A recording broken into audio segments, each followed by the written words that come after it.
Okay. Welcome to the International Franchise Association's Women's Franchise Committee podcast, Her Success, the Stories of Female Franchise Leaders. I'm Michelle Rowan with Franchise Business Review, and today I'm talking with Tam Kennedy, a 21-year franchisee of Taco John's with 8 restaurants in Minnesota and Iowa. Most recently, she's formed Performax Franchisee Advisors with 2 other partners, also franchisees, and they're using their experience and knowledge to help franchisors support and elevate struggling or complacent franchisees within their systems. She sits on the IFA's board of directors. She is currently the chair of the Franchisee Forum. She sits on the Franchise Relations Committee and frequently speaks in Washington and in media outlets talking about the impact of franchising and protecting our business model. So I'm exhausted just reading that. Yeah, I will say I am a huge Tam fan. I would consider her one of my favorite people in franchising. Oh, thank you. So generous, so stinking smart. So I'm thrilled to be able to ask you questions that I probably know the answer to some of them, but I'm sure I'll learn some more. Well, thank you for having me. I'm going to do my very best to answer all of your questions. It's an honor to even participate in this. And I think that it's just such a great platform to be invited to. Super excited to do this. So fire away. Don't Yes. be too All hard right. on me. This is Let's not do a it. presidential election. Nope. Take it easy. This is all love. There's only one Okay. side. All love. Thank you. Pro-franchising. That's it. That's all we'll Okay. talk about today. Great. So I know I want you to tell this story because I don't know if you've done it in an interview before, but you have a fantastic story of how you got involved with franchising. So let's start there. Sure. It is a different story than most. So 20 years old, needed a job, was not able to go to college, very recently married, and went to the unemployment office. And at the time, this should date me, the only way that you can look up a job is to actually physically go to an unemployment office and go through like microfiche and streaming ads. And so went out on an interview for a secretary. It happened that the business owned franchises. So took the job, paid $4.05 an hour. Was told that I could bring a book because all I was going to do was answer phones and I was going to be bored, which certainly was not what I wanted to do. So the franchisee at the time owned Taco John's, a brand that I am with now, and also Burger King's. And we had some laundromats and a couple of other things at the time. Why not? Just throw it all. Worked my way up through the administrative side, the accounting side, taught myself how to use a computer, figured out business taxes, love accounting and always did. So took over the books, eventually moved to Minnesota, took over the office up here that ran all the Taco John's. And 17 short years later, I got to buy the company that had hired me for $4 an hour. So that is my story. It's amazing. And so as I've done more of these interviews, it's definitely becoming apparent that these strong female leaders that I'm talking to have this kind of hustle in them. I mean, you could have sat there with a book for $4 an hour and done exactly what was asked of you. Sure. What drove you to take on more, or how did you approach them to say you're more than a secretary for $4 an hour? Did they come to you? Did you have to advocate for yourself? And I did. It is because I have, I think what I have in common maybe with all of the other women that I so admire in business is that I love to learn. I love to read. I want to study, and I always want to know maybe more than I've ever had a chance to know. And so learning to me is the key. And I also want to be diverse in what I know about. So, you know, at the time, Burger King had just launched breakfast. We seemed to be missing a lot of the new breakfast inventory ingredients like sausage patties. And the complexity of it didn't seem terribly hard for me. So I built this little mathematical table on green bar paper with a pencil, trying to sort out what could be happening. And in the end, did a cost analysis by scratch, I guess, on exactly why we were losing these ingredients. And so I extended the math out and used that as a way, as a foundational shift in how we tracked inventory in all of the restaurants. And I think that was pretty much what launched me into, there's more to her than just the ability to answer phones and speak professionally. So, I took it upon myself to, I felt the need and the loyalty to my owner that I wanted to bring value to the position and not just take wages. And so I asked if I could start doing some of the things that we were paying the accountants to do. And I wanted to do it. I wanted to make sure I did it right. So I would take little classes at night that the city had available. Um, when it came time to learn about the restaurant industry in a bigger form, the idea was that I had thrown my hat into the ring to buy the company. And my boss at the time, the owner, said, you know 100% of the administrative piece, but you've never made a taco. And so I said, fine, I accept that challenge. I'll need, some time. He said, well, you've got a year. And so I worked all day running the office. And then I'd pick up my son from elementary school and go to one of the restaurants at night and learn everything from the kids that were running the shifts, from making tacos, counting inventory, all of it on my own time. And that's what it takes sometimes.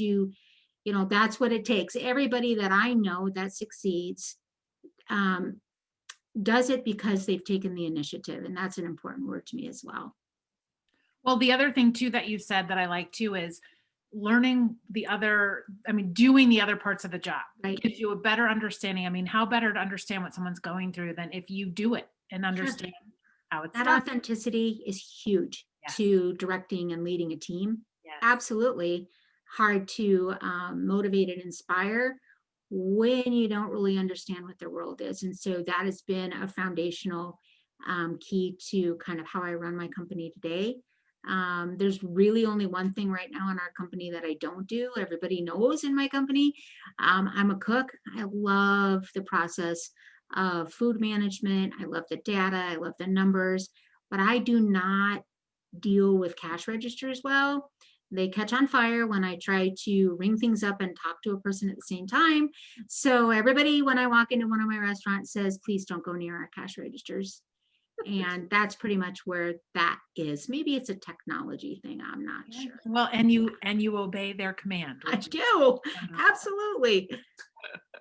I love it. So I'm going to jump around then because I want to ask you, I think that you are a phenomenal leader. I think that leading food teams, restaurant teams is probably the hardest job because you have a lower paid wage, you have a high turnover, you have a person that is dealing with customers that can be lovely or can be horrendous. I've Sure. come from food service. I feel like everyone should serve food at some point in their lives. It is such Agreed. a great experience. Yes. But how do you work with these younger folks? How are you, you had said inspiring them or leading and authenticity, but you really are such a phenomenal leader. And I'd love for you to share some of those stories of how you work with these younger Sure. teams or high turnover teams. It's probably, I appreciate that because it's probably, as they say, my purpose, cause, and passion is the ability to give young people their first shot at employment. So food service, quick service food particularly, is very often someone's very first job. We offer entry level wages, and we expect entry level skills. But we also, and I've learned this because of my path in life, that we don't expect you to stay there. We expect to grow you and groom you and send you on your way to a different future. And think about it like this. This is the way I've always thought about it. Two things. One is, in life, it's possible that as a young person, you may not be happy at home. You may not enjoy school. And really, there's really only one other place left for you to find a place to fit in. And for me, I've created that in our company, and it's in the workplace. And so we have a true kind of family experience. And I would say that's because I know what that's like. I know what it's like to, um, having grown up moving constantly, being the new kid in the middle of the school year, walking to a classroom, not know anybody, not knowing where I was going to fit in or how I was going to, make it. I mean, year after year, I went to so many schools in my life and in so many different places that I understand the uncomfortable feeling of not having the confidence to fit in. And so we solved that really early once it became my opportunity to, by teaching our management team that everybody wants to be on a team with people that like and respect them. And the biggest hurdle that you've got to get over is understanding that you're going to be on a team with people you didn't pick, right? These are not your best friends. These are not, your little gang at school or your cousins that you hang out with on the weekend. These are all new people, and they learn the very first and most important rule of employment, which is getting along with everybody in a work team. And we teach that. There are different personalities, there's different skills that balance and counterbalance a work team. That is super important to me. It's also important to me that we find out what they really want out of life. We ask the question always, what do you want to be when you grow up? And I don't care how old you are. I'm going to ask them that. I'm going to ask them why they chose us and why they would like to work with us. It's a required question for every employee. And we want to hear them say, either my parents are making me get a job, or I need the money because I have a project that I'm saving up for, or whatever the answer is. We want to hear them say there's a reason for them to have the job. And then we start from there and we dig deeper and we try to tailor their work experience with what they want their outcome to be. Some people don't think that they have a chance in life. They really don't. They don't think they're ever going to have anything of value. And it's my unbelievable mission to change that for them, to give them a different outlook, give them real life skills to set their path in a different direction or help them move faster to a direction that they want. So that really is what I do. All at the same time we sell tacos. There are lessons through every shift on every day that we use to teach the spirit of working on a team with people we didn't pick. And it's important to me to do that. Yeah, I think that's probably the biggest thing I work on with my daughter is she would much rather manage her projects at school by her own because she has control over that and she Yeah. doesn't like this person. And I say Yep. the most important skill is to learn how to work with everybody Yeah. because there's always going to be a team that you don't like somebody, but you That's can make right. it. So that's amazing. Yeah, it's a life lesson that we need to learn early and we need to apply. So Yes.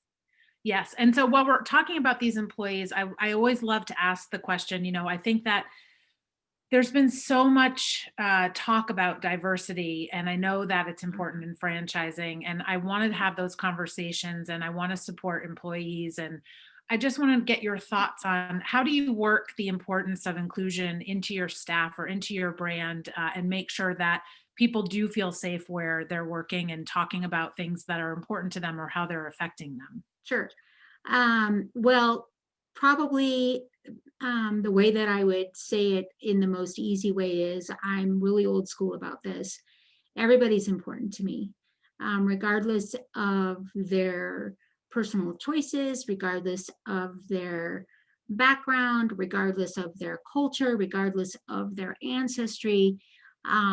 Every employee is important to me. And we look beyond that. I have learned very specifically not to set up these kind of tight programs or um, little mini groups of things to talk about very specific issues as it might relate to inclusivity or diversity. That to me is the wrong approach. We are diverse just by the nature of having more than two people in a room, right? Male and female, young and old, experienced and less experienced. We can get to all of the, race, ethnic backgrounds, socioeconomic backgrounds. That's not what we focus on. And by not focusing on that, we build that inclusive environment, right? All topics are good topics to talk about as long as they're talked about in a positive way. So no, we don't have special meetings. We don't have special pamphlets. We believe in the organic approach to inclusivity and diversity by making sure that our workplace is that. We have everybody on our teams, and that's what we want. That's always what I'm going to want, because everybody represents every community that I'm in.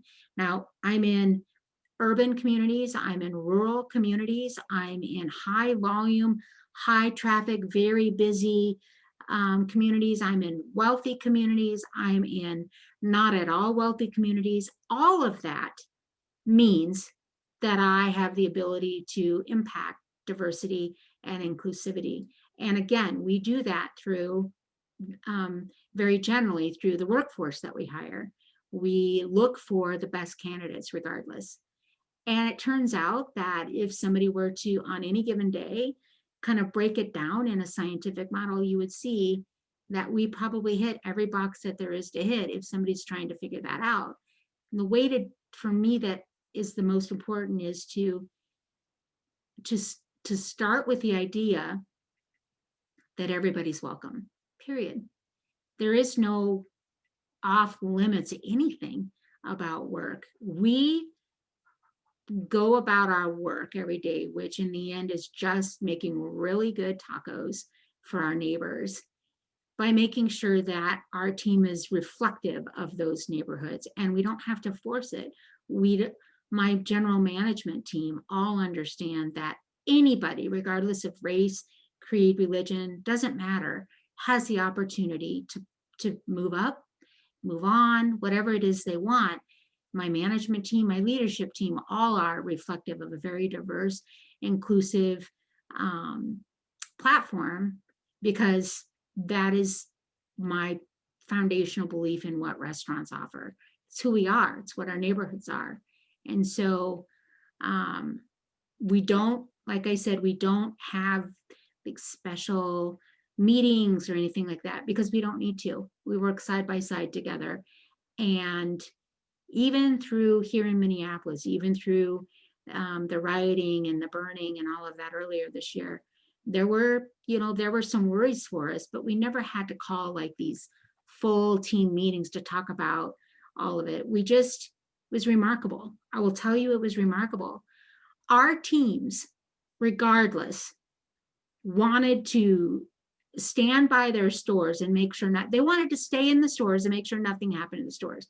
I had to force my teams to go home and be safe. I had to have 160 people check in to make sure they made it home on the night that it got really bad. It was incredible. They all were like, no, we're going to stay and protect the store. No, we're going to go home and protect our families. And it's a real testament to how much they care about each other and how strong they feel about their new unit, their work unit. So that's how we approach it. I hope that we'll always be able to do that. It is, as long as I can, that is the way I would like to keep it, as open and reflective as I can. Yeah. Well, and I would say too, that what you just gave for your example of your people protecting your stores, you always put your people first. And so that is, a lot of business owners were forced with that decision of how do you protect your business or your people. So I think that speaks to how you're like a mama bear. You just take care of everybody. I am. And you probably just heard me call them all kids. And I do. It's a bad habit. It's not disrespectful in any way. Yeah. But over all of these many years, I've had more than 10,000 employees. Wow. And it's a huge responsibility to give them what they need and be there for the things that they need. It's a huge opportunity as well to be part of their life and make it better. Nothing's more rewarding than having them come back 20 years later, 10 years later, and show me pictures of their new children and tell me what they're doing in their new career, or, filling me in on what's going on in their life. And that's the best part of what I do, is creating that kind of that life for them. That's when you say 10, over 10,000 employees, that's insane, It's insane. So, okay, so I love asking this question. okay. If Tam now could tell Tam 20 years ago something, what would you tell her? Um, Boy, there's a couple. Probably the most important thing I would say would be to listen more and talk less. Um, when you're driven towards carving out your place, and here in this company, it was fighting to move up and fighting to be recognized and wanting to be an owner of my own business. Um, I'm an aggressive person in that way that I want to be number one, highly competitive, want to be involved in everything. And sometimes I probably should have slowed down and listened more to some of the advice that was maybe being offered me and been more thoughtful of everybody that was involved in some of the decisions, very hard decisions that had to be made over the course of all these years. Listening is a learned skill. I have still not mastered it. I'm better now that I'm older. I'm a grandmother. That has been life changing in terms of listening because I have to try to decipher like baby talk, which means that I have to really listen. And my employees, I think, are grateful that I'm a better listener now. But it used to be my way or the highway, and now it's let's consider all the perspectives. And, you know, 37 years ago, I was pretty sure I was right about everything. And now I'm sure that I could have used a little more input than what I was willing to listen to. It's like I'm looking in a mirror right now. Yeah, well, I agree. successful women look back and think, boy, I don't know if I was as nice as I could have been. Yeah. Yeah. Well, and I also think I always wonder, can better listening come before it does come with age? Is there a way to have it come before? Is there a way to impart a little wisdom in us? And I think it's also too maybe a little bit of you can be seen as weak if you ask for help. That's There my is that. You're yeah. right. And when you are competing and you're driven for success, you don't want to show weakness. And so Yes. you're right about that. And it's a very good point. And it's there is no class that you take in high school or college that can help you understand the balance that you have to have when approaching leadership, and matching the goals of what you want to lead and your personal goals of, I like to call it world domination. So, that it's hard when you want to conquer everything. It's like Veruca Salt in Willy Wonka. I want an Oompa Loompa and I want it now, Daddy. Right That now. is me all the time. One of our core values in our company is results through spirited competition. And it is a fact that we do use competition to motivate and inspire and to create leaders. And it's been part of my life. And sometimes that means first or nothing. And Yeah. listening probably would have softened that a little bit for me. Yeah. Oh, that's a good piece of advice. Well, I want to say thank you so much. You really have one of the biggest hearts and you're so generous. I mean, you give your time. I've called you on several occasions to just pick your brain and you're always open. So we do this to try and tell the story of how people got to where they are, but also to encourage people to reach out and connect with each other. That Absolutely. I feel like you're part of the network I've met through franchising that I'm just so thankful that our paths have crossed and Yes. these stories are out there. So I want to encourage younger and new people in franchising to get more involved and Agreed. Absolutely. And I can't thank you enough for giving me the opportunity. And I do want to say that, no success story is written by one. It does take the support of everybody to help push and pull you into the directions that you think you're going. And for you, Michelle, and for all of my franchise family, or what I call my family, um, I am a better human being. I'm certainly a better member of the franchising community. And I feel like it's made me ultimately a better leader in franchising by getting to know everybody in IFA and throughout the franchising world. So thanks again for letting me share a Yeah, little bit. that's actually a great point. And it's not a straight shot to where you want to go. So we've No. seen each other go through those ups and downs too. Yes, we have. I appreciate you handing me the Kleenex when I have one of my meltdowns. So yeah, thank you. Well, thank you so much, Tam. Sure, absolutely.